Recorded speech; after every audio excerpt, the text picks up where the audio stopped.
Halo semuanya guys, selamat datang di channel ini. Di video kali ini, gue akan menceritakan sebuah kisah dari seorang jenderal. Konon kabarnya dia adalah jenderal kesayangannya Hitler, ya kan? Tapi dia berkhianat. Kira-kira kenapa ya jenderal ini berkhianat kepada Hitler? Padahal dia sempat memberitahu kepada keluarganya bahwa Hitler orang yang sangat patut untuk dipercaya. Sempat menyebut sebagai pemersatu bangsa, dan jenderal ini juga sempat diberikan tanggung jawab besar oleh Hitler. Dan udah pasti Hitler sangat percaya oleh jenderal tersebut, ya kan? Tapi apa yang membuat jenderal tersebut berkhianat kepada Hitler? Dan dari kisah ini kita semua akan tahu kenapa jenderal kepercayaan Hitler bisa berkhianat. Dan seperti biasa, langsung aja dimulai. Johannes Erwin Rommel lahir pada 15 November 1891 dari keluarga sederhana di Jerman Selatan. Mengabdi dengan negara adalah tujuan hidupnya. Lalu ia bergabung dengan resimen infanteri setempat pada umur 18 tahun. Pada saat Hitler berkuasa, Rommel telah membuktikan dirinya sebagai pahlawan perang. Dia telah dihadiahi medal Iron Cross dalam Perang Dunia Pertama. Dan dengan itu naiklah reputasinya sebagai salah satu pemimpin Hitler terbesar Jerman. Prestasinya memang sangat luar biasa. Dengan hanya 150 sedikit tipu daya dan kreativitasnya, Rommel berhasil mengalahkan 9.000 tentara Italia yang dilengkapi dengan 81 persenjataan berat dan hanya kehilangan 6 prajurit. Tentu Hitler sangat menghargai orang-orang yang berbakat. Hubungan keduanya sangat dekat. Hitler bahkan menyimpan salinan buku tulisan Rommel tentang strategi militer dan serangan infanteri di rak bukunya. Dan setelah dia menjadi Fuhrer, menggunakan kekuasaannya untuk memasukkan Rommel dalam rencana-rencananya. Sebelum perang dimulai, Hitler menugaskan Rommel untuk melatih tentara muda. Ketika invasi ke Polandia dimulai, dia mempercayai Rommel untuk menjaga markas besar. Hitler sangat percaya dengan Rommel, sampai Rommel dipercaya sebagai pengawalnya dan menjadi ahli strategi militer Nazi. Di sisi lain, Rommel membantu menyusun rencana untuk menyerang Prancis dan memimpin pasukan penyerangan Prancis. Memang sejak awal Rommel memiliki kursi di setiap rapat perang dan dipercaya untuk membantu memimpin setiap pergerakan tentara Nazi. Rommel adalah jenderal yang sangat ahli, bahkan kemampuannya sangat diakui oleh lawan-lawannya. Saat berperang di Afrika Utara, Inggris menyebut Rommel sebagai lawan yang hebat.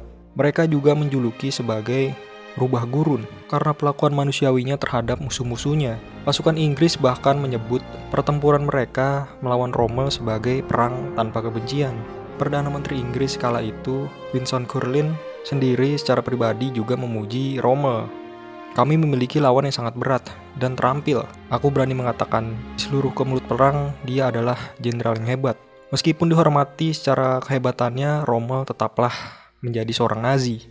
Dia menutup mata terhadap penganiayaan secara terbuka yang dilakukan oleh orang-orang Yahudi di negara asalnya. Bahkan ada tuduhan bahwa dia melakukan hal yang lebih buruk selama perang. Menurut sejarawan bernama Wolfgang Pruske, Rommel pernah melarang anak buahnya untuk membeli barang-barang apapun dari pedagang Yahudi. Pruske mengatakan bahwa Rommel bahkan menggunakan beberapa tahanan sebagai anjing ranjau dan memaksa mereka untuk berbaris melintasi ladang ranjau. Namun di antara semua Nazi yang menggunakan alasan hanya untuk mengikuti perintah gitu ya, Rommel adalah salah satu dari sedikit orang yang akhirnya memiliki kemampuan untuk mengatakan tidak. Saat perang di Afrika, Rommel menerima perintah dari Hitler mengeksekusi setiap komando yang ditangkap dan setiap orang-orang Yahudi. Itu adalah pertama kalinya Rommel berkata tidak kepada Hitler. Rommel berada di posisi sulit ketika kabar mencapai Hitler bahwa sekutu sedang merencanakan serangan habis-habisan di pantai Normandy. Rommel kala itu ingin memindahkan sebagian besar tentara ke sesuatu titik, menciptakan pertahanan yang disebut Tembok Atlantik yang akan menyerang sekutu segera setelah mereka mendarat. Tapi sayangnya Hitler menolak strategi tersebut.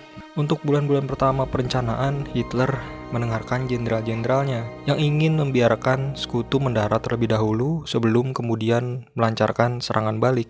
Namun Hitler terkadang pura-pura tuli dari nasihat para petinggi-petinggi militer. Saat itulah Alexander von Falkenhausen sebagai tanda kutip Nazi yang baik gitu ya, lainnya yang telah menghabiskan tahun-tahun awal perang melindungi Cina dari Jepang, memberi tahu Rommel tentang rencana untuk membunuh Hitler. Satu-satunya harapan bagi Jerman sekarang, katanya Rommel, adalah menggulingkan Hitler dan berdamai dengan sekutu. Tidak mungkin partai Nazi bisa menang perang pada saat ini. Pada Februari 1944, Hitler memanggil Rommel dalam rapat militer lain. Di rapat itu, dia akan membiarkan Rommel memimpin pertahanan dan menugaskannya untuk menciptakan tembok Atlantik yang telah diusulkan Rommel sebelumnya.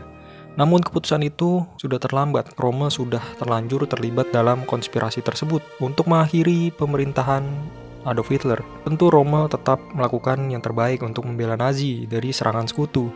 Meskipun sekarang dia tahu angkatan darat Jerman tidak memiliki banyak kesempatan gitu untuk menang, kala sekutu berhasil mendarat di Normandy. Rommel dengan cepat melihat bahwa akhir sudah dekat. Dia menulis surat kepada Hitler dan menyarankan untuk menyerah. Yang suratnya berisi, "Pasukan bertempur dengan heroik di mana-mana, tetapi perjuangan yang tidak seimbang hampir berakhir. Saya harus meminta Anda untuk menarik kesimpulan yang tepat tanpa penundaan. Saya merasa bahwa sudah merupakan tugas saya untuk memimpin angkatan darat. Untuk menyatakan hal ini dengan jelas," isi surat tersebut.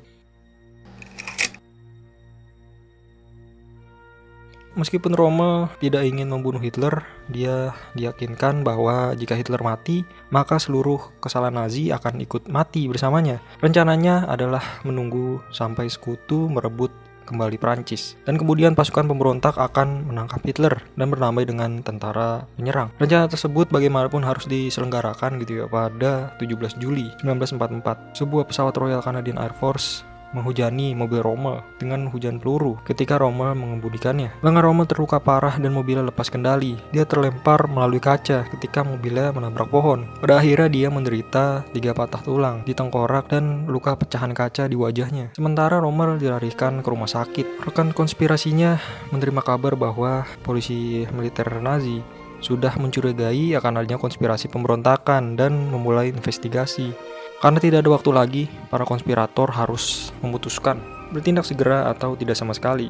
Dengan Rommel yang terluka parah untuk meyakinkannya memutuskan untuk membunuh Hitler. Pada tanggal 20 Juli 1944, Klaus von Stauffenberg yang merupakan pemimpin para pemberontak dijadwalkan untuk mengikuti rapat militer dengan Hitler gitu ya, di markas bawah tanah Nazi yang ada di Prusia Timur. Rencananya sederhana, ia akan menyembunyikan sebuah bom di tas kerja Hitler dan diselipkannya di bawah meja rapat sedekat mungkin dengan Hitler, lalu keluar dari ruang itu dan meledakkan bahan peledaknya di dalam. Rencana berjalan hampir sempurna gitu ya, kecuali fakta bahwa seorang yang tidak sengaja menendang tas kerja memindahkannya sedikit jauh dari Hitler gitu ya. Bom itu meledak, ledakan itu menghancurkan ruangan hingga hancur, menewaskan 4 pemimpin Nazi, melukai 20 orang lainnya. Sayangnya sang target Hitler masih hidup gitu ya. Hitler sendiri terlindungi dari ledakan dan berhasil lolos tanpa cedera. Alhasil itu adalah rencana pembunuhan yang gagal total.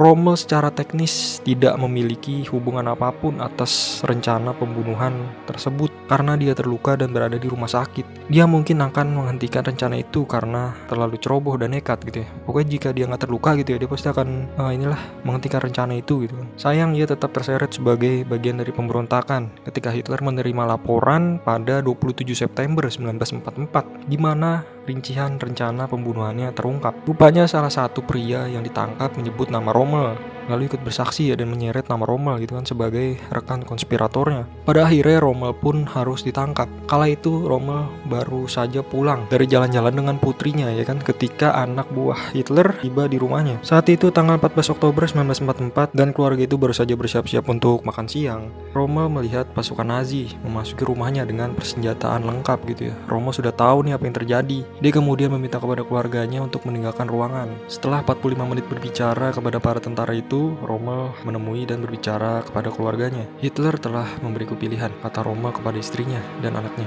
"Aku bisa berdiri di depan pengadilan rakyat dan mengakui seluruh kejahatanku, atau memilih untuk meminum kapsul sianida yang sudah mereka siapkan dan mati dengan tenang. Dalam pilihan itu juga ditambah Rommel memilih mati secara diam-diam dengan meminum sianida. Jerman akan menganggap bahwa Rommel meninggal karena luka-lukanya, dan dia akan dikubur di pemakaman pahlawan. Hitler bahkan berjanji bahwa pihak militer tidak akan melukai keluarga Rommel yang akan ditinggalkannya. Menetapkan niat, Rommel kemudian mengenakan seragamnya untuk terakhir kali. Dia kemudian memeluk keluarganya sebelum berjabat tangan dengan orang-orang yang telah memberikan hukuman mati dan melangkah keluar untuk menemui ajalnya. Di luar rumah, Rommel dikelilingi oleh tentara dan mobil lapis baja. Seorang jenderal membuka pintu sebuah mobil dan memberikan hormat pada Rommel. Namun Rommel tak membalas. Dia lantas naik ke kursi belakang dan membiarkan mereka membawa pergi. Keluarganya menyaksikan Rommel pergi. Di dalam, Rommel lalu menelan kapsul sianida yang mereka berikan kepadanya